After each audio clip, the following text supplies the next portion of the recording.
Après avoir abordé l'aspect théorique et pratique, allons plus en profondeur en étudiant l'aspect spirituel d'une relation avec les fées. En quoi cette relation nous permet-elle d'évoluer et de nous épanouir? En guise d'introduction, nous aborderons le potentiel évolutif des fées ainsi que les différentes relations qu'un humain peut espérer avoir avec elles. Quelques exemples de partenariats spirituels vous seront ensuite présentés. Enfin, différentes façons d'entretenir une relation spirituelle avec les fées seront évoquées avant de conclure par un exemple de méditation féerique. Les fées et la spiritualité. Certaines personnes ont longtemps argué que les fées n'avaient pas d'âme. Quelques elficologues prétendent que les fées ne pourraient accéder à l'immortalité qu'en s'accouplant ou se mariant avec des humains. Dans le cas contraire, celles-ci ne vivraient que quelques centenaires ou millénaires. Toutefois, bien que les mariages féeriques existent, il semblerait qu'il n'ait aucun rapport véritable avec un désir d'éternité. Dans la première partie, nous avons évoqué les devas.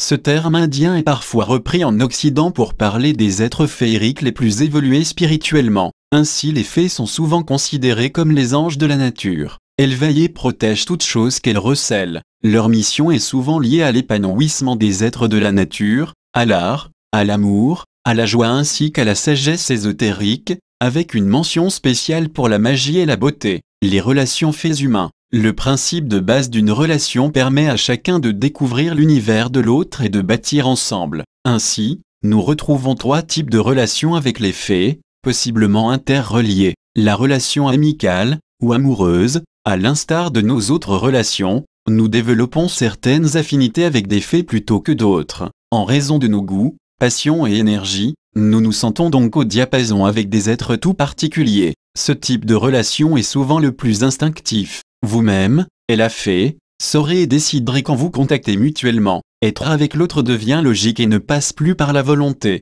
La relation magique, en tant que partenaire magique, vous serez amené à vous aider réciproquement lors de moments choisis par chacun et pour des actions bien spécifiques. La magie étant une seconde nature pour les fées, elles se plaisent souvent à venir baigner dans l'ambiance d'un rituel. Il leur arrive de donner un coup de pouce sans demander de contrepartie. N'hésitez cependant pas à leur faire une offrande en remerciement, voire partie 2. La relation spirituelle. Cette relation peut se dérouler de multiples façons. Outre le partage de connaissances, l'accomplissement de quêtes spirituelles et de voyages chamaniques ensemble, une fée peut devenir votre mentor et vous le sien. Toutefois, il est probable que les fées vous guident vers un nœud de leurs amis et humains et pour ces mêmes raisons. Avant d'explorer les possibilités de ce type de relation, voyons d'abord quelques exemples de partenariats spirituels. Partenariats spirituels connus. Ni les fées ni les humains n'ont attendu la vague du New Age pour se lier d'amitié. Toutefois celle-ci a permis de médiatiser ces partenariats hors normes. Finnorn, Éléan et Peter Caddy ainsi que leur amie Dorothy McLean sont partis s'installer dans un coin d'Écosse dans les années 70. Ce lieu s'avère difficile à cultiver. Ayant peu d'argent, les débuts des trois amis s'avèrent délicats. Ces derniers tâchent de ne pas se décourager et redoublent d'ardeur dans leurs pratiques médiatives et leur intérêt pour la spiritualité. C'est lors d'une méditation que l'un d'eux reçoit un message provenant d'une fée.